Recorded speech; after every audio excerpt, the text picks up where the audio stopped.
Donc cet après-midi va se décomposer en 2 temps. Donc un premier qui est une conférence sur laquelle on va avoir 3 moments successifs avec 2 tables rondes et entre les deux des présentations de produits innovants. Et puis derrière la remise des prix du concours d'architecture où donc on va avoir la présentation des projets lauréats par les étudiants et puis la remise des prix proprement dites. Et donc sans plus tarder, je vais d'abord commencer par donner la parole à Marie-Hélène Contal, qui est directrice des programmes à la Cité de l'Architecture et qui nous a fait le plaisir de nous accueillir ici. Ce sera un mot d'accueil très bref, simplement, effectivement, pour renouveler notre hospitalité donc, au concours et à toutes les actions que mène Caribati. Nous avons accueilli le concours étudiant l'année dernière pour la première fois. Il avait tous les stigmates, effectivement, d'un concours qui, je pense, peut devenir un des bons concours d'émulation dans les écoles d'architecture. Et de fait, je pense que l'événement avait été une très, très belle initiative.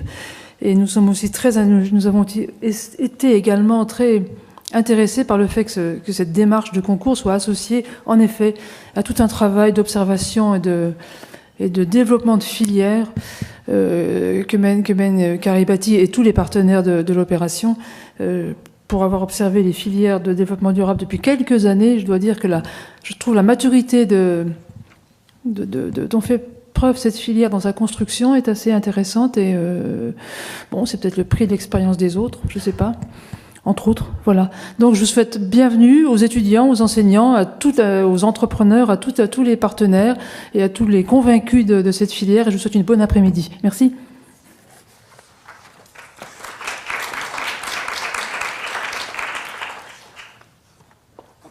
Et donc, je vais commencer par appeler donc pour la première table ronde. Donc, on va avoir les présentations successives des intervenants.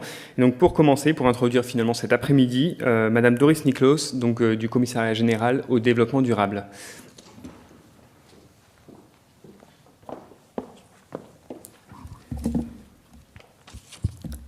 Bonjour à tous. Alors, je remercie les organisateurs de m'avoir convié à faire cette présentation. Alors, on m'a confié comme mission, en un quart d'heure, de vous parler de l'épuisement des ressources et des contraintes que cela fait peser sur nos activités. Donc, je vais essayer en un quart d'heure de faire le tour de la question. Et je vais principalement concentrer mon exposé sur les ressources non renouvelables, les matières non renouvelables, parce que généralement, quand on parle d'épuisement, c'est généralement de ces matières-là qu'on parle. Alors, quand on regarde l'évolution de l'extraction mondiale des matières au cours des dernières décennies, on constate une croissance très forte. En 1970, ce sont 20 milliards de tonnes qui ont été extraites au niveau mondial. En 2015, ce sont 80 milliards de tonnes. Donc on voit bien l'explosion de cette extraction mondiale. C'est le cas pour toutes les catégories de matières, que ce soit pour les ressources énergétiques fossiles, qui sont ici en orange, que ce soit pour la biomasse, qui est ici en bleu sur le schéma, que ce soit pour les minerais métalliques en gris ou encore pour les minéraux non métalliques. Et là, c'est notamment les matériaux de construction, enfin les minéraux de construction qui représentent une part importante. Et c'est d'ailleurs pour cette dernière catégorie que la croissance a été la plus forte, ce qui amène donc forcément à une évolution de la part relative de ces matériaux dans l'extraction mondiale totale qui, en 2010 ou 2015, représente environ 40%. Alors, qu'est-ce qui peut faire cela? Alors, tout de suite, on pense bien évidemment, enfin, quels sont les déterminants de cette évolution? Bien évidemment, on pense à la croissance démographique, multiplication par 2 sur cette période-là, mais c'est pas la seule raison. C'est aussi l'augmentation du niveau de vie, donc l'augmentation de la richesse. Le PIB a été multiplié par 3 sur la même période, et c'est aussi les énormes modifications structurelles, urbaines et industrielles dans les pays en développement et notamment les pays émergents qui expliquent cette évolution de cette extraction mondiale de matière. Alors, ces 3 déterminants, l'évolution de ces 3 déterminants vont donc exercer une influence majeure sur l'évolution à venir de la demande, du moins on peut le supposer. Alors la croissance démographique, tout le monde le sait, 9 à 10 milliards d'habitants a priori en 2050. On prévoit également une augmentation importante de l'urbanisation avec globalement 2 milliards de personnes de plus dans les villes à l'horizon 2050. Et puis le développement économique, puisqu'une étude de l'OCDE disait notamment qu'on aurait en gros 3 milliards de personnes de plus dans la classe des individus, dans la classe moyenne, et donc forcément tout cela va spontanément se traduire a priori par un besoin en matière supplémentaire. D'autant plus que lorsqu'on compare le niveau de consommation moyen par habitant des pays riches et des pays pauvres, on est dans un rapport de 1 à 4. Donc, quand on fait des projections, et si on part du principe qu'à terme, il y aura un alignement de la consommation moyenne de matière par habitant au niveau mondial, on arriverait à 150 à 180 milliards de tonnes de matière extraite à l'horizon 2050. Alors, si on reste sur les mêmes proportions, à savoir, en gros, 3/4 de matière non renouvelable, spontanément, on a envie de se poser la question de est-ce qu'il y a assez de ressources, quoi? Est-ce qu'il y a assez de matière sur la Terre pour pouvoir faire face à une telle demande? Alors, c'est pas nouveau ce débat. Alors, généralement, l'indicateur qu'on utilise quand on parle d'épuisement, c'est le nombre d'années de réserves disponibles. Et déjà, Meadows, que vous connaissez peut-être les travaux et notamment le célèbre livre qu'il a publié en 1972, il avait fait un petit peu cet exercice en rapportant donc la quantité de réserves connues pour différentes matières, pour différents métaux, notamment à la production de cette matière, à l'extraction de cette matière. Voilà. Et donc, du coup, il arrive à calculer un certain nombre d'années de réserve. Et ce qu'il a calculé, c'est ce qui est marqué en rouge. Et en 2010, quand on refait le même exercice, on arrive à ce qui est en bleu. Donc on voit bien que c'est un peu étonnant parce que quand même entre 65 et 2010, on a extrait des matières premières, beaucoup même, comme je vous l'ai montré dans la courbe. Donc on a un peu du mal à comprendre finalement c'est quoi vraiment, est-ce que ces réserves vont vraiment s'épuiser. En fait, quand on parle de réserve, généralement, on se réfère à quelque chose, on se réfère à des conditions technico-économiques actuelles. Donc on considère qu'une réserve est exploitable à partir du moment où les ressources peuvent être, enfin les matières, les métaux, là en l'occurrence les minéraux peuvent être extraits avec les technologies existantes et avec les prix des matières existantes. Or, vous vous doutez bien que ces choses-là sont amenées à évoluer. Et dès que cela évolue, les réserves, généralement, évoluent en même temps. Il y a du progrès technologique. On a vu aussi augmenter, du moins pour un certain nombre de métaux, le prix des matières premières sur les marchés. Donc tout ça, ça fait que les gisements, que les réserves, c'est quelque chose à géométrie variable. Alors à côté de ça, on a les ressources. Alors les ressources ne font pas référence effectivement à ces conditions technico-économiques actuelles, ce qui fait que généralement, quand on évalue les ressources sont très nettement supérieures aux réserves. Et puis, il y a néanmoins un point commun quand on parle de ressources et de réserves, c'est qu'on part de ce qui est connu. Or, aujourd'hui, on est vraiment loin à connaître tous les gisements de façon exhaustive.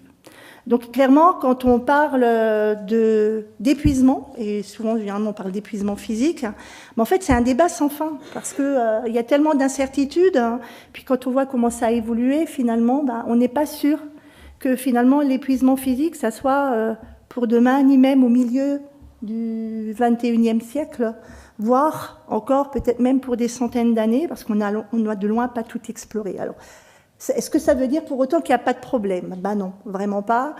Et je vais vous dire, alors je vais peut-être passer sur le cuivre. J'avais illustré ça avec l'exemple du cuivre, qui est quand même le métal qu'on connaît, enfin qu'on a beaucoup exploré, mais je ne veux pas exploser l'exposé, donc je parlerai directement du coup, finalement, quel est le problème? Alors, aujourd'hui, s'il n'y a pas de consensus autour de l'épuisement physique, il y a quand même un consensus sur le fait que ça va coûter plus cher, pour plein de raisons. D'abord parce que quand on regarde le coût moyen d'un puits de pétrole, la mise en exploitation d'un puits de pétrole, par rapport à la décennie passée, ça est multiplié par 2. Or, l'énergie, c'est quand même une composante principale des coûts de production des minerais et des métaux.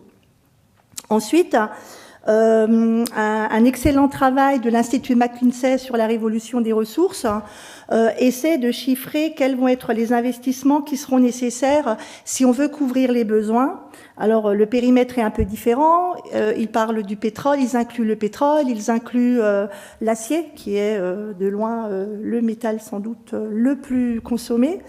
Ils incluent également l'eau et les produits agricoles. Et ils arrivent à une somme absolument astronomique, 3 trilliards de dollars par an. Et en gros, ils disent que quand on regarde les tendances passées, on a investi 2 trilliards de dollars américains. Ça veut dire qu'il faut vraiment augmenter les investissements, alors même que le coût du capital commence à être plus élevé. Donc c'est un deuxième facteur de renchérissement, effectivement, des coûts liés, des coûts de production de ces ressources. Et puis, là aussi, consensus, pour les métaux, on se rend compte que les minéraux sont de moins en moins concentrés. Qui dit de moins en moins concentré, dit que il faut plus d'énergie. Et donc forcément, qui dit plus d'énergie, dit aussi généralement augmentation du coût de production. Voilà. Alors, à côté de ça, on a aussi les coûts environnementaux. Plus on consomme d'énergie aussi, quand on voit que 85% de la production d'énergie aujourd'hui, ça repose encore sur les combustibles fossiles, c'est aussi des émissions de gaz à effet de serre supplémentaires, ce qu'on veut à tout prix éviter. En outre, c'est aussi beaucoup d'eau et de plus en plus d'eau, alors que de nombreuses installations se situent dans des zones arides ou semi-arides. Alors typiquement, là aussi, je donne l'exemple du cuivre, où au Chili, qui a installé d'énormes canalisations pour faire venir de l'eau de mer pour fabriquer son cuivre. Et en gros, ils ont fait une petite projection de l'évolution de la production de cuivre qui devrait augmenter de 8% dans les 10-15 prochaines années, alors que la consommation d'eau associée devrait augmenter de 62%. Voilà. Donc la rareté, finalement, elle n'est peut-être pas, ou l'épuisement n'est peut-être pas là forcément où on le sent, où on le croit. Alors, quand on voit tous ces chiffres, on se dit oui, mais il y a plein de bonnes solutions, il y a plein de solutions qui existent. Alors, la première des choses à laquelle on pense, c'est bien évidemment le recyclage. Alors, je vous ai mis ici le graphique sur le recyclage principalement des métaux. Pourquoi ? Parce que les métaux, c'est aujourd'hui ce qu'on recycle le mieux. Donc, c'est un peu la vitrine du recyclage. Sur ce schéma, en orange, vous voyez les taux de recyclage d'un certain nombre d'éléments minéraux inférieurs à 1%. Donc ça veut dire que les cases orangées, il y en a quand même pas mal. Et quand on regarde du côté bleu, c'est là où finalement les taux de recyclage sont supérieurs à 50%. Alors pour l'acier, par exemple, le taux de recyclage, actuellement, il est en fin de vie, c'est-à-dire tous les déchets qui arrivent à un moment donné sur le marché, on arrive à les recycler globalement à 83%. Et pourtant, quand on regarde du côté de la couverture des besoins, c'est un peu bizarre parce que finalement, on arrive à 16%. Alors, qu'est-ce qui se passe in fine pour que, malgré tous les efforts et la performance de cette filière, on ne couvre qu'une petite partie des besoins? Alors, c'est tout simple. Quand vous mettez votre acier sur le marché à T égale 0, votre acier va être immobilisé pendant longtemps dans les infrastructures, dans les bâtiments. Les bâtiments, c'est 30, 40, 50 ans. D'autres infrastructures, c'est plus longtemps encore. On peut imaginer les ponts, etc. Et donc finalement, quand tous ces produits arrivent en fin de vie, c'est souvent 30, 40, 50 ans après. Mais pendant ce temps-là, la demande, elle a sacrément augmenté, hein. C'est ce que je vous montrais d'ailleurs tout à l'heure. Donc ça veut dire que, quelque part, ce qui va arriver, votre gisement de déchets qui va arriver sur le marché, in fine, de toute façon, même si vous le recyclez à 100%, il arrivera à couvrir qu'une petite partie des besoins. Alors, bien sûr, on pense aussi à la substitution, et d'ailleurs c'est un enjeu aujourd'hui, puisque dans le cadre de la politique de lutte contre le changement climatique, on cherche bien évidemment à développer les énergies renouvelables, éolien, solaire, etc., mais également le développement de la biomasse. Alors non seulement pour se substituer à l'énergie d'ailleurs, mais aussi pour les biomatériaux, puisque ça permet aussi de stocker du carbone ex situ, ce qui est tout à fait intéressant à partir du moment où on veut lutter contre le changement climatique. Alors, je vais peut-être détruire 2 mythes, mais voilà. Le premier mythe, c'est de croire que pour produire de l'énergie renouvelable, on n'a pas besoin de matières non renouvelables. En fait, c'est faux. Et il y a un excellent rapport qui a été publié récemment par le groupe international des experts sur les ressources.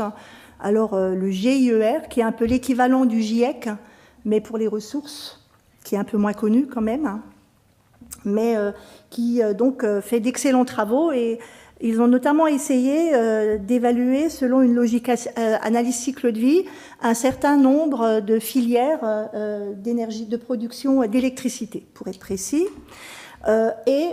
Si pour tous les impacts environnementaux, clairement tout prêche en faveur des énergies renouvelables, il y a néanmoins une catégorie d'impact sur laquelle les besoins vont être accrus. Les besoins sont plus importants pour les filières renouvelables que pour les autres. C'est pour les filières classiques, c'est justement la consommation de ressources, notamment de matières, donc acier, ciment, cuivre, etc. Et là, elles sont gourmandes. Donc, il va falloir, de toute façon, aussi, pour notre transition énergétique, avoir des ressources minérales. Voilà, il y va de la réussite de la lutte contre le changement climatique. Alors, sur les biomatériaux et sur la biomasse en général, je ne vais pas beaucoup m'appesantir.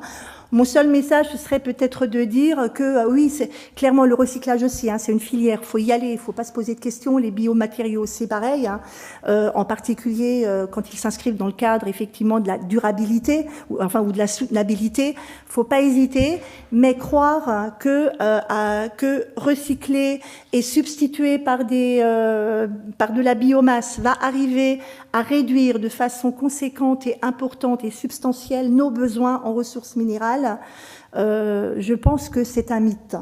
Voilà, donc il faut en être conscient.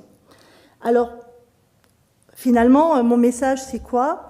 C'est de dire que, de toute façon, on va, parce que n'oublions pas que l'idée, je suis venue ici pour vous parler de l'épuisement physique, et puis finalement, et des contraintes que cela va faire peser sur nos activités. Je vous ai dit que l'épuisement physique n'était finalement pas le problème. Le gros problème, en fait, ça va être quelque part de pouvoir extraire en temps utile ces matériaux, en maîtrisant les impacts environnementaux. C'est un enjeu fondamental en anticipant suffisamment longtemps à l'amont les besoins. Pourquoi ? Parce que le temps de l'exploration et de l'exploitation est un temps long. Il faut 30, 35, 40 ans à partir du moment où vous avez découvert un gisement et où vous le mettez en exploitation. Or, le temps de l'innovation, c'est pas celui-là. Le temps de l'innovation va vite. On l'a vu sur les téléphones portables, sur toutes les technologies de l'information et de la communication, sur tous les matériaux innovants aussi qu'on met en place. Et donc, s'il n'y a pas d'épuisement physique, aujourd'hui, il y a quand même de sérieuses inquiétudes sur des pénuries qui seraient liées tout simplement au fait que on a mal anticipé l'offre et la demande, et du coup, voilà. Et en particulier, c'est notamment pour l'antimoine, par exemple, on a certaines inquiétudes. Le cuivre aussi, cuivre dont on a aussi beaucoup besoin pour la voiture électrique, pour le développement des énergies renouvelables, etc. Donc, c'est quoi mon message aujourd'hui ? Je dirais que c'est sûr que quand on voit la courbe, il y a un vrai enjeu d'économiser le plus possible toutes les ressources. C'est pas parce qu'une ressource va être renouvelable qu'il faut pas non plus l'économiser. C'est un message vraiment important fondamentalement et il faut optimiser leur utilisation. Ça veut dire qu'il faut travailler effectivement sur l'innovation dans les filières de biomatériaux, qui est un enjeu fondamental aussi pour tout ce qui est émissions de gaz à effet de serre. Mais n'oublions pas non plus qu'il y a beaucoup de marge aussi de progrès possibles sur des matériaux sans doute beaucoup plus traditionnels, comme le béton ou autres, et ne les oublions pas. Ensuite, bien évidemment, il s'agit de recycler, même si on sait que tant que la courbe de la demande va être très très forte, finalement, l'apport que le recyclage pourra faire sera relativement faible, mais il faut y aller, si ce n'est que parce que ça permet quand même de réduire aussi tout ce qui est impact environnementaux. Et puis un sujet dont on parle finalement relativement peu, mais qui est un vrai sujet malgré tout, c'est celui qu'il faut valoriser les ressources nationales, créer de vraies filières, comme on le fait actuellement pour les biomatériaux, mais aussi pour les ressources minérales. Et ça pose d'ailleurs la question aussi de la relance de la mine en France, qui est un sujet éminemment tabou. mais qui est aujourd'hui une vraie question à partir du moment où se pose la question de l'approvisionnement et de la sécurité d'approvisionnement de nos filières et de nos territoires. Et bien évidemment, je vous l'avais dit tout à l'heure, l'enjeu fondamental, c'est la réduction des impacts environnementaux associés à l'extraction minière, qui est aujourd'hui fondamentalement une source de refus sociétal très forte, pas seulement dans nos pays à nous, mais aussi dans les pays en développement. Par exemple, le Salvador a récemment mis en place une interdiction. Justement parce qu'il y a énormément de refus sociétaux, parce que c'est vrai que la mine a des impacts environnementaux élevés. Voilà. Alors, tout ce sujet, on l'expose de façon un peu plus longue dans un travail qui a été fait par un groupe de travail interministériel. D'ailleurs, dans le cadre de la loi de transition énergétique pour la croissance verte, dont l'article 69 demande la rédaction d'un plan ressources, l'élaboration d'un plan ressources pour la France, qui va être prochainement publié et qui sera transmis au Parlement dans les semaines à venir, a priori. Je vous remercie pour votre attention et j'espère ne pas avoir été trop longue.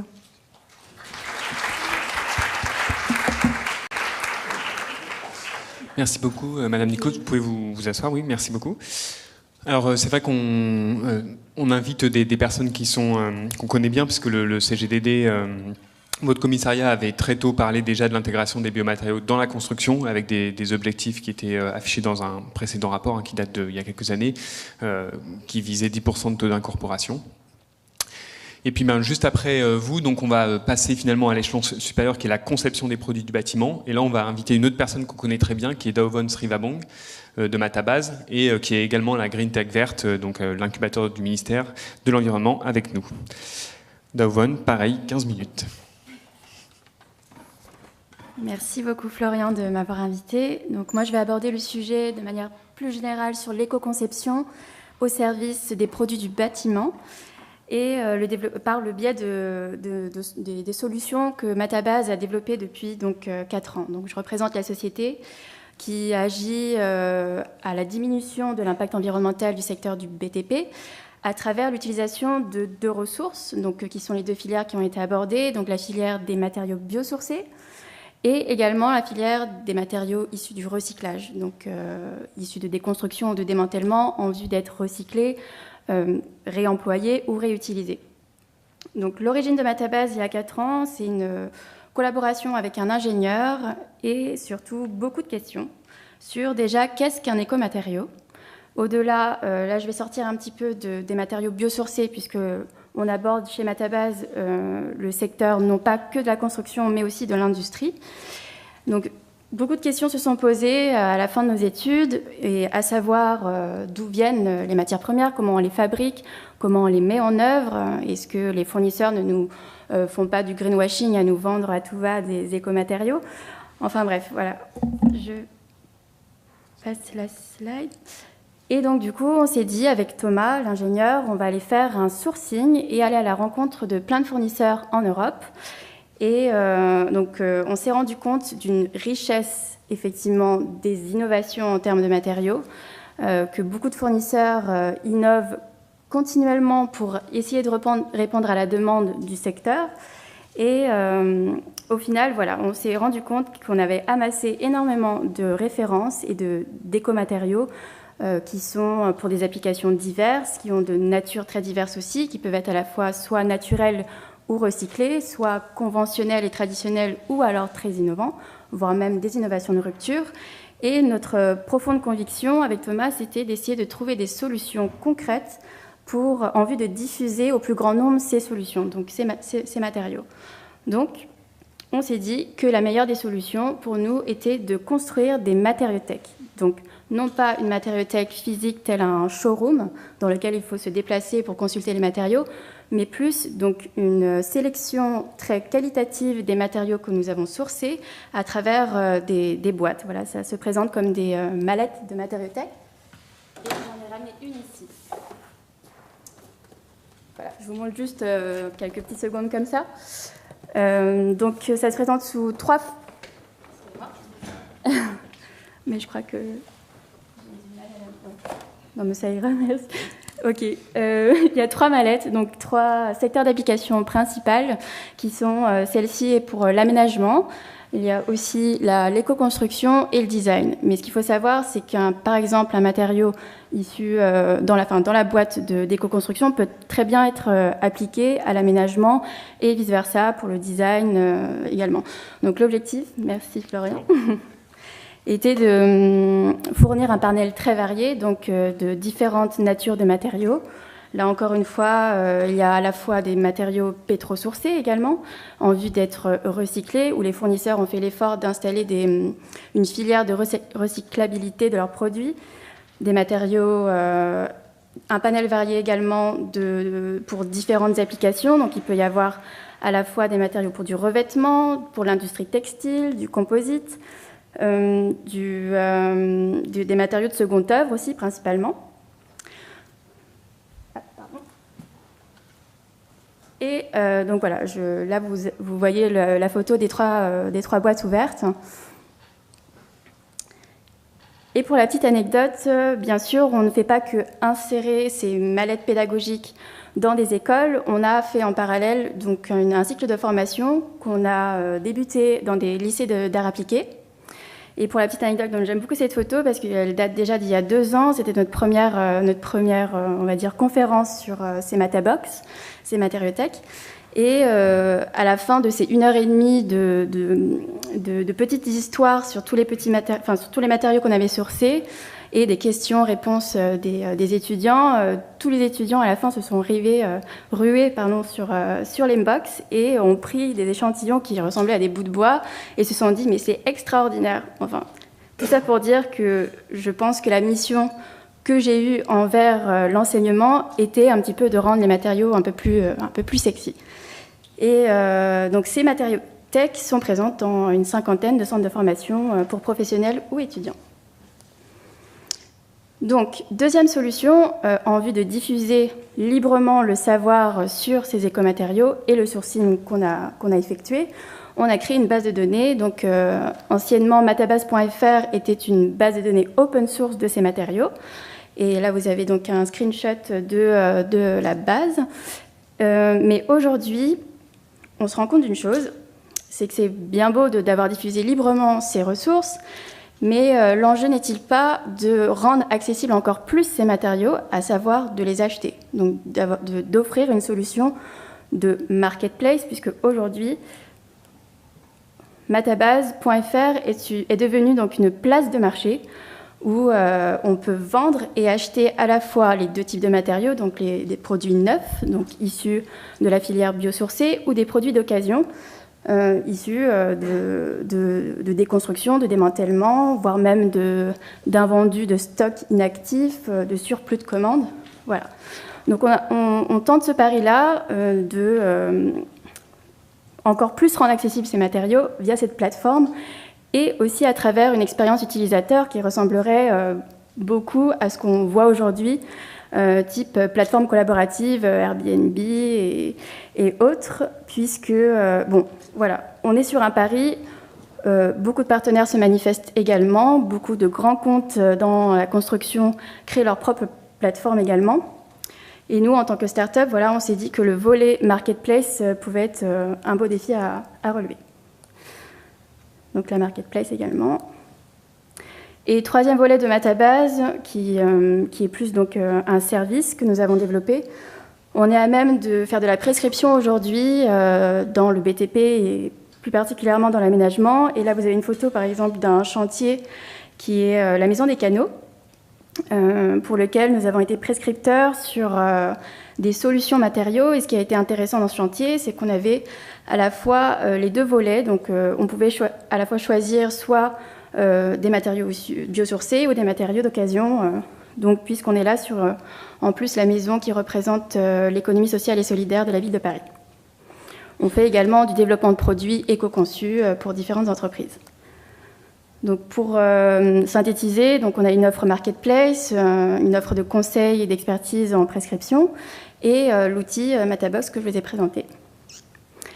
Donc, qu'est-ce que l'éco-conception, de manière générale, appliquée à des produits pour le BTP?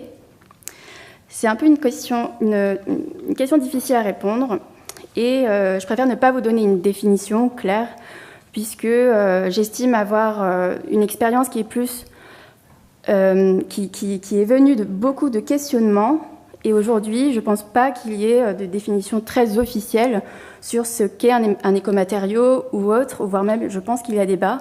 Il y a même débat avec des acteurs qui agissent dans le même secteur que moi, qu'un écomatériau, ça n'existe pas, tout dépend des applications, et je suis tout à fait d'accord avec eux. Sauf que là, ce que je vais vous présenter, c'est donc des produits de différents fournisseurs qui sont pour moi emblématiques un petit peu de ce qu'est un écomatériau. Donc j'ai essayé de regrouper un panel un peu varié et vous allez voir que souvent c'est un peu des mots-clés du secteur qui ressurgissent. Voilà, donc pour éviter de vous donner une définition, je vais plutôt vous parler d'exemples. Donc c'est apparu dans les news ce matin et j'attendais depuis sincèrement des années. Voici un bloc de béton fait en miscanthus. Et donc, ce qui est très intéressant, c'est que il est composé de 60% de broyat de miscanthus et qui vient donc remplacer le granulat habituellement utilisé dans les parpaings. Donc, c'est un biomatériau qui est assez robuste et qui a une durée de vie en moyenne de 20 ans. Et il est stérilisé et non invasive. Donc, la production et la transformation est faite dans le Grand Est en France. Donc on a privilégié là une production locale afin de limiter son bilan carbone avec un circuit court. Walline que j'ai ici en échantillon, qui est donc sous la forme soit d'un panneau ou d'un parement. La société française fait donc ces panneaux de décoration complètement issus de bois recyclés et notamment de bateaux recyclés. Donc ce n'est que du bois issu de bateaux. Donc voilà, il y a toute une envie du fournisseur de donner une seconde vie au matériau. Jutlab. Alors là, on est sur la fusion de deux solutions qui sont à la fois la fibre de jute naturelle et la filière un peu plus pétrosourcée et les plastiques. Donc on est sur un composite. Ce qui est intéressant à savoir, c'est que c'est une filière qui a été vaguement poussée par l'association Gold of Bengal. Et il y a une démarche vraiment d'analyse de cycle de vie du produit et surtout une adaptation de mise en œuvre aux conditions locales et un transfert de connaissances, donc une sensibilisation faite à la population locale. Et cette association est aussi à l'origine un petit peu des solutions low-tech. Donc c'est plus effectivement une solution application industrielle, mais aujourd'hui il s'avère qu'on peut la prescrire également pour du revêtement en seconde œuvre. Je ne vous parlerai pas de Algo, je passe puisque je me suis rendu compte que l'intervenant était ici présent et il vous parlera bien mieux de la peinture Algo. Ensuite, Cannibal, Caniplaque. Donc là, vous n'êtes pas en face d'un matériau, mais plus de poubelle, puisque la société, donc c'est une start-up parisienne qui a pensé vraiment à la prise en compte de toute la chaîne de recyclabilité de produits plastiques, donc en déposant directement des poubelles auprès des espaces, des poubelles de tri dans les espaces pro. Et donc le matériau qu'ils produisent est complètement issu 100% de matières recyclées plastiques et 100% recyclables. Voilà. Et pour finir, vous avez ici des dalles de béton classiques qui sont en fait en vente sur matabase.fr.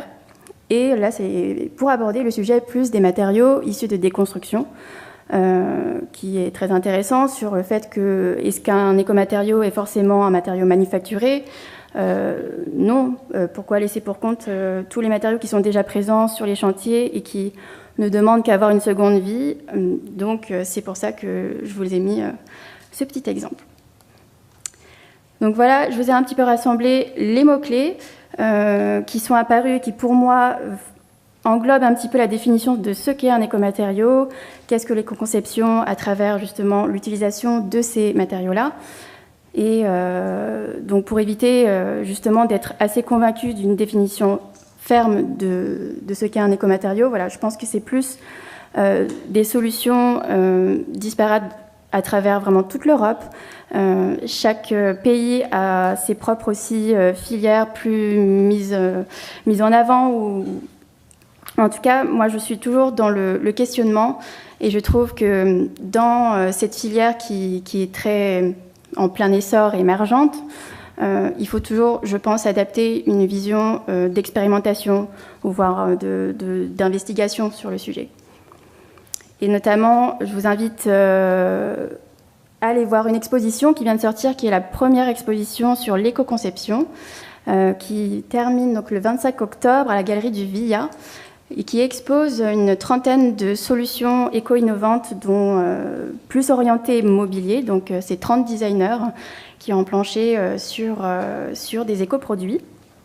Et vous verrez notamment la matériothèque et d'autres matériothèques aussi. Pour terminer, je vous invite également, puisqu'on est dans le... j'estime que mon expérience est vraiment faite par les rencontres. Et je vous montre cette photo, et j'espère qu'il ne va pas trop m'en vouloir, mais c'est Bruno Le Fauconnier, qui aujourd'hui est un petit peu mon parrain sur le volet déconstruction, puisqu'il a 20 ans d'expertise dans le milieu. Et Matabase aujourd'hui, effectivement, a ouvert ce chantier depuis 1 an et demi sur la valorisation des déchets du BTP. Et notamment, voilà, on a écrit un article sur Bruno Le Fauconnier qui est visible sur le site matabase.fr.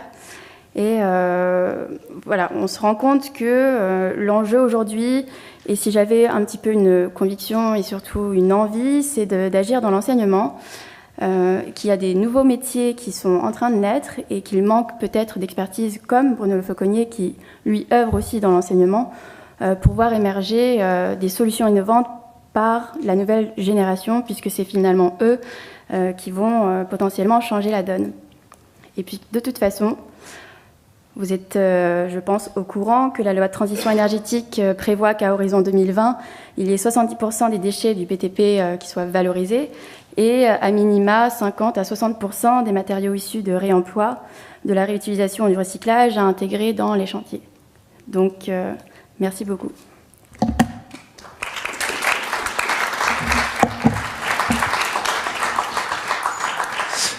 Merci Daovon. On pourra laisser éventuellement la box en exposition pour que tout le monde puisse la regarder. Pour le troisième intervenant, donc là aussi c'est une personne qu'on connaît bien et un partenaire avec lequel on travaille beaucoup, puisqu'il s'agit du Centre scientifique et technique du bâtiment, et donc Madame Nadège Blanchard qui va nous parler de la troisième étape indispensable, après les ressources, après la conception des produits, leur mise sur le marché et les questions réglementaires qui viennent se poser. Voilà, donc merci de m'avoir invité. Effectivement, comme le disait Florian, l'objectif de tous ces matériaux, c'est bien de pouvoir être utilisés. Et pour ceux qui ont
On va voir encore une fois une technologie de seconde œuvre avec Technoglass Insulation et Victor Arnault.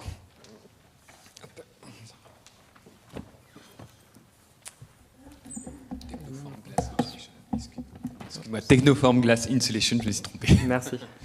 Donc bonjour mesdames et messieurs, Victor Arnault. Je vais venir vous présenter très rapidement en 7 minutes 19 slides, donc accrochez-vous. On est un groupe d'origine allemande et spécialisé en fait dans l'extrusion de polymères. On est basé à Lyon et en fait je vais vous présenter plus concrètement ce qu'on fait. C'est le bouton vert, hein, c'est ça? Oui. Okay. Donc l'entreprise, juste pour vous situer un petit peu la dimension, est de dimension internationale, voilà, avec 250 employés donc pour la filiale Technoform Glass Insulation. Je ne vais pas rentrer dans les détails. Voilà, vous avez devant les yeux le style de produit qu'on fait, donc ce n'est pas très parlant. Là, c'est peut-être plus parlant. Donc un cadre de menuiserie. Donc notre division Technoform Glass Insulation à laquelle j'appartiens fabrique les espaceurs dans les vitrages isolants, donc c'est la pièce que vous avez plutôt en partie haute. Et notre autre filiale Technoform Botech réalise les barrettes à rupture de pont thermique dans les menuiseries aluminium. Donc je travaille pour la société Glass Insulation et en fait je suis responsable produit et chef de projet sur le développement d'un espaceur biosourcé.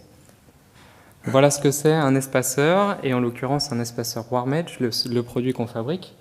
Vous voyez ici l'espaceur avec de chaque côté en fait une barrière d'étanchéité qui s'appelle du butyl qui permet de conserver le gaz à l'intérieur du vitrage, donc argon ou krypton. L'espaceur, lui, sa cavité va être remplie de déshydratants et au dos en fait on va venir appliquer un scellement secondaire qui va venir fournir la résistance mécanique du vitrage isolant. Voilà, une fois rempli de tamis moléculaires ou de déshydratants, ce que ça donne. Donc la particularité de notre profilé, le profilé breveté, c'est une barrière d'étanchéité de 0,09 mm en acier inoxydable, qui est enduite en fait par coextrusion d'un polymère de haute qualité et de très faible conductivité thermique. Et ensuite, à la manière d'un béton armé, renforcé par 2 tiges métalliques que vous voyez, les 2 petits points en haut. Voilà. Donc on parle de Warm Edge. Alors qu'est-ce que c'est le Warm Edge? Concrètement, vous savez que l'énergie thermique se déplace toujours du chaud vers le froid. Donc on a 3 phénomènes présents dans un vitrage isolant: la conduction, la convection et le rayonnement. Principalement, c'est la conduction qui est la plus présente. Donc voilà ce qui se passe avec un intercalaire aluminium. On voit clairement des points froids en fait en périphérie du vitrage, là où l'intercalaire aluminium traditionnel est posé. Avec du Warm Edge, on va pouvoir limiter la déperdition d'énergie.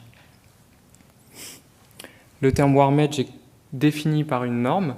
Je vous passe le détail de la formule, mais c'est la valeur en fait qu'on va obtenir en faisant la somme du produit des épaisseurs et des conductivités thermiques de chaque matériau. Donc par exemple, notre produit est largement considéré comme un Warm Edge. Un espaceur en inox serait limite Warm Edge, un espaceur en aluminium ne l'est pas du tout. Et pourquoi? Parce que quand on compare différentes conductivités thermiques, on voit que le verre se situe à 1,16 en termes de conductivité thermique, donc c'est la quantité d'énergie diffusée par mètre et sur une différence de 1 Kelvin. Pardon si j'ai perdu des gens. Vous voyez quasiment au sommet, l'aluminium est un matériau très très conducteur. En fait, pendant 30 ans, les transformateurs de verre ont utilisé l'aluminium comme espaceur. Et malheureusement, c'est un matériau très conducteur. On vient recréer un pont thermique en fait, entre les 2 panneaux de verre qui étaient eux plutôt isolants. Voilà donc au-delà des chiffres et de la physique, ce qui peut se passer quand on a un espaceur aluminium. Ici, on a un pont thermique qu'on voit clairement. En fait, on a une zone plus froide en périphérie de vitrage où l'humidité va venir se déposer. À terme, ça peut générer des moisissures, donc aussi un problème hygiénique. Dans les vitrages isolants, on a d'autres phénomènes également. Je passe très rapidement là-dessus, vous inquiétez pas, on va arriver sur le biosourcé. c'est l'expansion ou la contraction. Donc en anglais, le pumping effect, c'est tout simplement la dilatation du gaz qui est à l'intérieur, ou alors la compression en fonction des variations de température. Tout ça pour vous dire qu'un vitrage isolant est soumis à à différentes contraintes. Et voilà ce qui se passe malheureusement quand on a utilisé des matériaux de mauvaise qualité. Au fur et à mesure du temps, en fait, l'humidité va venir à l'intérieur de la cavité, qui était censée être scellée, et va venir se déposer sur la paroi sous la forme de condensation, qui va régénérer aussi des moisissures. Donc, notamment si vous allez à l'aéroport de Lyon, vous pouvez constater, ils ont fait une galerie, tous les vitrages sont impactés. Voilà. Donc, merci l'Europe et merci aussi le CSTB. Tout un tas de normes ont été développées pour encadrer la fabrication et l'industrialisation de ces produits. Les normes basiques qui nous permettent en fait d'appliquer, ou qui permettent à nos clients d'appliquer le marquage CE, et ensuite un document technique d'application pour pouvoir ensuite appliquer sur les vitrages isolants la certification volontaire CECAL, qui permet de bénéficier d'une garantie décennale ensuite pour le particulier. Donc notre produit fonctionnait plutôt bien. On a aujourd'hui une part de marché d'environ 76% en France. On est leader mondial. Vous faites le petit calcul, ça fait un vitrage tous les 2,3 qui est fabriqué avec notre produit. Donc comme l'expliquait Madame Blanchard, c'est notamment dû à deux choses. On a transféré une technologie innovante dans un processus traditionnel, donc avec un profilé qui permet d'être fabriqué, mis en forme sur des équipements tout à fait traditionnels, mais avec les performances d'une technologie tout à fait novatrice. Et on a décidé, donc c'était d'abord une innovation de rupture, on a décidé de faire une innovation incrémentale de ce produit-là, en intégrant en fait, en substituant la partie plastique de notre profilé avec un polymère d'origine végétale, donc biosourcé. Vous l'avez tout à fait bien signalé tout à l'heure, des problématiques pour un industriel comme nous. Il faut savoir que la durée de vie moyenne d'une fenêtre, c'est 30 ans. Notre produit doit pouvoir résister, donc comme je vous disais tout à l'heure, à des sollicitations importantes. Également une exposition UV très importante. Et également une tenue des couleurs, pour pas que justement, sous l'effet des UV, on ait des transformations de matériaux, des fissures, des changements de couleurs. Donc cet espaceur biosourcé, il est disponible aujourd'hui. On a commencé de manière marginale à le commercialiser. Et en fait, on s'est rendu compte que sans DTA et sans analyse de cycle de vie, on n'était pas convaincant pour les prescripteurs. Donc on a engagé tout d'abord la démarche d'analyse de cycle de vie avec le laboratoire des performances environnementales du CSTB. Et on attend les résultats donc en février 2018 de l'ACV pour pouvoir réellement démontrer de manière objective que le produit est plus vert que le produit standard, éviter le greenwashing. Et dès lors qu'on aura ces résultats, on passera à l'étape formalisation du DTA. Donc tous les essais sont en cours, on attend simplement les résultats et ensuite la formalisation pour avoir le DTA.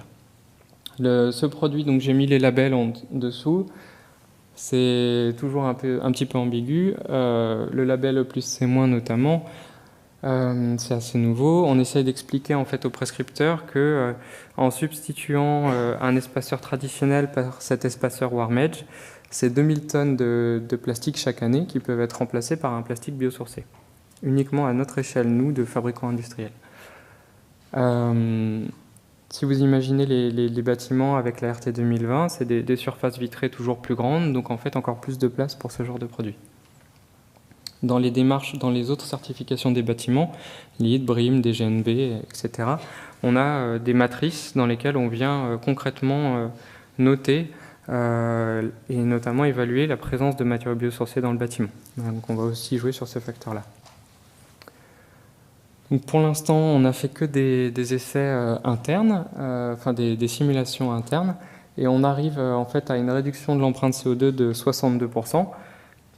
Bien que la majeure partie des matériaux biosourcés d'origine végétale viennent d'Amérique du Sud, donc on n'est pas gagnant sur l'aspect transport.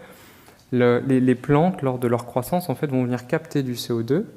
Et quand on va le transformer pour réaliser un plastique, en fait, on va venir complètement emprisonner ce CO2. Et c'est là où, en fait, on va vraiment avoir une composante positive. Ça, je ne l'ai pas noté, mais c'est important aussi. Le polymère biosourcé qu'on utilise, il s'extrude à une température nettement inférieure au polymère habituel. Donc on peut aussi faire des économies sur la consommation d'énergie au niveau de l'usine. Et ensuite, donc, sur la demande en énergie fossile, évidemment, on est gagnant aussi. Donc voilà la gamme de produits, ça c'est uniquement pour les architectes, vous présenter une multitude de couleurs possibles. C'est pas parce qu'on utilise un polymère biosourcé qu'on est limité dans la personnalisation ou le style, et différentes dimensions également. Aujourd'hui, en tant que prescripteur, les éléments importants qui peuvent vous permettre en fait d'obtenir des produits de qualité dans les bâtiments réalisés, c'est notamment de mentionner les normes européennes, d'exiger un document technique d'application et puis une certification SECAL sur les vitrages isolants, qui est une certification volontaire. Sur chaque vitrage isolant, vous pouvez regarder chez Leroy Merlin ou dans n'importe quel magasin de grande distribution, vous avez sur les espaceurs le numéro SECAL, qui est vraiment un numéro de traçabilité. On peut retrouver le fabricant qui est audité 2 fois par an. Et l'auditeur va vérifier qu'il utilise bien des matériaux biosourcés, que son stock est en cohérence avec ses chiffres de vente. Voilà. Bon, je vous présente quelques références rapidement. Le bâtiment le plus important, en fait, c'est le TEMI, qui a été réalisé par Corinne Vézoni et ses associés, qui a été un des 7 premiers bâtiments en fait, à être certifié E+, C- en France, et qui a utilisé nos produits. Voilà, je vous remercie. Si vous avez la moindre question, on verra après, comme vous voulez. Merci. Merci beaucoup. Ouais, donc on arrive finalement à mettre des produits biosourcés jusque dans les moindres recoins des bâtiments maintenant, et ça en est une belle preuve. Et puis donc pour le dernière présentation de fabricant, je vais appeler cette fois-ci Lionel Bouillon de Algo, qui va cette fois-ci nous parler de peinture. Toujours en 7 minutes.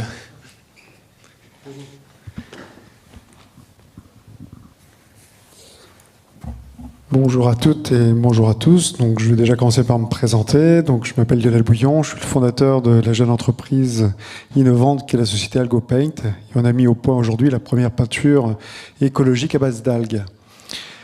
Donc, rapidement, je vais vous présenter un petit peu où est né le projet, d'où on est parti, où on est rendu et où on souhaite aller à travers notre développement. Rapidement, donc, le produit a été récompensé au cours des dernières années, des derniers mois. Donc, tout est parti en 2008 où j'ai eu l'idée de faire autre chose donc, dans le monde de la peinture. Donc, je reviendrai sur les prix après, parce que comme on a que 7 minutes. Historiquement, donc, nous, on est fabricant de peinture depuis 50 ans, entreprise familiale. Notre volonté à travers le projet Algo était véritablement de nous différencier par rapport au monde dans lequel on évolue, qui est un monde aujourd'hui mondialisé, puisque en 1970, quand l'entreprise a été créée par mon beau-père, avant que je la reprenne dans les années 2000, en France, il y avait 350 fabricants de peinture et aujourd'hui, il en reste 70. Il y a une forte concentration du marché, des acteurs, puisqu'aujourd'hui, 4 grands groupes internationaux maîtrisent, entre guillemets, la fabrication et la distribution de leurs produits. Donc nous, notre volonté était de dire, faisons autre chose et essayons d'être innovants sur un marché plus en restructuration qu'en réelle innovation. Donc vraiment, Algo est un projet collaboratif puisqu'il a été développé en partenariat avec l'école de chimie de Rennes, le CEVA, le Centre d'études et valorisation des algues à Pleubian, et également le pôle Mer Bretagne qui vient de nous rejoindre dans la start-up Algo Paint. Comme je vous le disais, aujourd'hui, le marché de la peinture est un marché maîtrisé principalement par 4 grands groupes internationaux qui vous diront peut-être pas grand-chose, mais les marques, vous les connaissez, Seigneurie, Guittet, Tollens, toutes ces marques-là appartiennent à des fonds d'investissement qui aujourd'hui rachètent à travers le monde beaucoup de PME et rationalisent le marché. Donc un marché peu innovant, comme disait Coluche, c'est un petit peu du marketing, beaucoup de blanc, plus blanc que blanc. Marché maîtrisé et aujourd'hui adossé à la chimie du pétrole, puisque 95% aujourd'hui des acteurs sont liés à la chimie du pétrole. Nous, notre volonté était véritablement de faire autre chose, et aujourd'hui Algo répond à 5 enjeux majeurs. Le premier était de dire comme les 5 doigts de la main. C'est aujourd'hui la première peinture qui valorise une matière première locale que sont les algues. 2, c'était de sortir de la chimie du pétrole pour aller dans la chimie du végétal. Donc on s'est adossé donc à des résines biosourcées. La combinaison de matières premières d'origine naturelle devait nous permettre de proposer un produit le plus simple possible quant à l'utilisateur final en termes de qualité de l'air intérieur des logements. À travers la valorisation de matières premières locales, on travaille également bien sûr sur l'empreinte carbone du produit et derrière toute la FDES et l'analyse de cycle de vie qui a été faite sur notre produit. Et le 5e élément, qui était anodin, mais qui aujourd'hui est quand même très très important, c'est aujourd'hui de proposer un produit qui soit aussi qualitatif que les produits classiques du marché. Le constat et le positionnement de notre produit aujourd'hui est tourné principalement, c'est une peinture de décoration intérieure au regard de 4 enjeux majeurs que sont la qualité de l'air intérieur. On passe 90% dans des espaces clos, je crois qu'aujourd'hui, ça en est parfaitement l'exemple. L'air intérieur peut être jusqu'à 10 fois plus pollué que l'air extérieur et les associations de médecins estiment qu'un Français sur 3 aujourd'hui est allergique et à moins de 10 ans, ça sera un Français sur 2, lié principalement à de nombreux polluants dans l'air intérieur. Et le 4e constat, c'est qu'à travers la thermie des bâtiments, on voit bien que la qualité de l'air intérieur est un enjeu majeur. En quoi notre produit est réellement différenciant des peintures classiques? C'est qu'aujourd'hui, pour y arriver, il est relativement simple à expliquer. On privilégie 2 typologies d'algues. Une algue rouge qu'aujourd'hui vous retrouvez dans l'alimentaire. Vous connaissez tous l'agar-agar. Aujourd'hui, l'agar-agar est un épaississant qui est utilisé en cuisine pour apporter de l'onctuosité et le côté flan un petit peu, ou pudding, pour ceux qui ont des attaches avec nos chers Anglais. On le retrouve dans notre peinture. Aujourd'hui, on a une peinture qui est très onctueuse à l'application, puisqu'aujourd'hui, on utilise un dérivé de l'agar-agar. La deuxième particularité de l'Algo, c'est qu'aujourd'hui, on s'est adossé à la filière de la cosmétique. Il faut savoir que quand moi l'idée m'est venue en 2008 de lancer le projet, aujourd'hui je me suis tout simplement inspiré et adossé à la filière de la cosmétique, puisque basé à Rennes, en Bretagne, on a la chance d'avoir un des leaders du marché qui s'appelle Yves Rocher, qui déjà travaillait dans la filière de la cosmétique et dans la chimie du végétal. Nous, on s'est tout simplement adossé à travers le CEVA et l'école de chimie à reproduire, à identifier, je dirais, cette filière-là, qui existe depuis des générations. Simplement, quand la filière de la cosmétique valorise l'huile de l'algue, il reste un coproduit qui aujourd'hui est une poudre blanche, une partie minérale qui était inexploitée puisqu'elle sert uniquement en tant qu'amendement de sol. Et nous, notre enjeu était de l'utiliser et de l'incorporer dans nos peintures. Et le tout est greffé à une résine biosourcée qui nous permet de quitter le monde de la chimie du pétrole pour aller dans la chimie du végétal. Donc aujourd'hui, vous avez 3 graphiques qui aujourd'hui, le graphique de gauche, tout ce qui est en rouge est dérivé de la chimie du pétrole. Vous doutez bien qu'on dilue une peinture avec du white spirit, c'est adossé à la chimie du pétrole. Aujourd'hui, dans l'esprit du consommateur, c'est moins le cas lorsqu'on utilise une peinture acrylique du marché.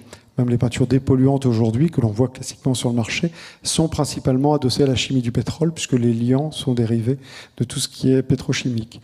Nous, notre enjeu était de greffer l'ensemble de nos éléments sur une résine biosourcée jusqu'à 98%. Donc aujourd'hui, on s'affranchit des énergies fossiles. On valorise une matière première locale qui est à notre porte, puisque comme je vous le disais, nous, on est basé à Rennes. On a un produit qui aujourd'hui est un des plus sains sur le marché, puisqu'on est strictement à moins d'1 gramme par litre de COV. On n'a pas d'odeur à l'application, j'aime pas trop cet argument, mais c'est pourtant un des éléments qui revient sur les chantiers, où aujourd'hui, lorsqu'on utilise notre produit, il n'y a véritablement pas d'odeur dans son application, donc un temps d'immobilisation chantier plus réduit. On a également un garnissant important lié aux propriétés de l'algue, lié aux propriétés de l'agar-agar, comme je vous disais, et surtout une résistance du film qui est intéressante, puisqu'aujourd'hui, on a un produit en mat et en velours qui a une abrasion et une durabilité de classé 1 en test d'abrasion humide, donc très résistant. Le but était de dire aussi derrière, justifions chacun des éléments, et on a fait faire bien sûr une FDES, une analyse de cycle de vie de notre produit. Et le tout a fait l'objet d'un dépôt de brevet en décembre 2012 qui nous protège par rapport aux grands groupes internationaux. Donc la FDES du produit a été faite par le cabinet Quantis, donc il y a maintenant plusieurs mois.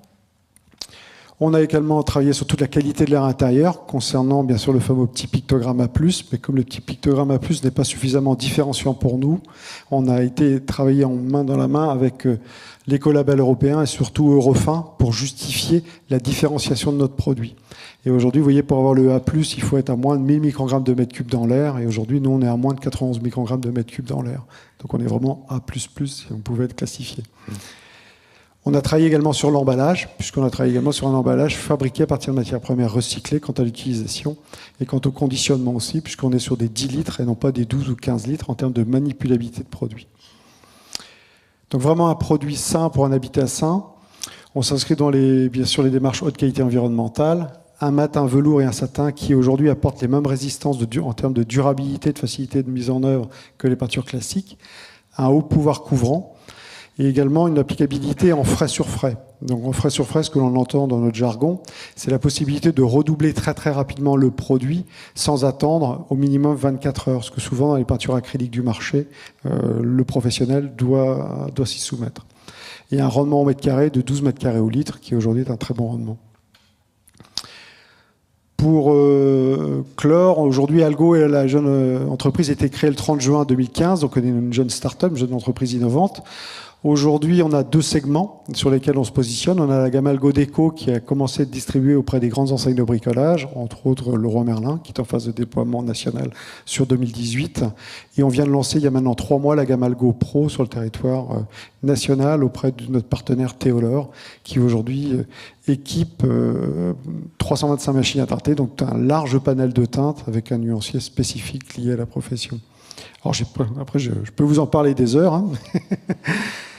Mais aujourd'hui, rapidement, donc voilà la gamme,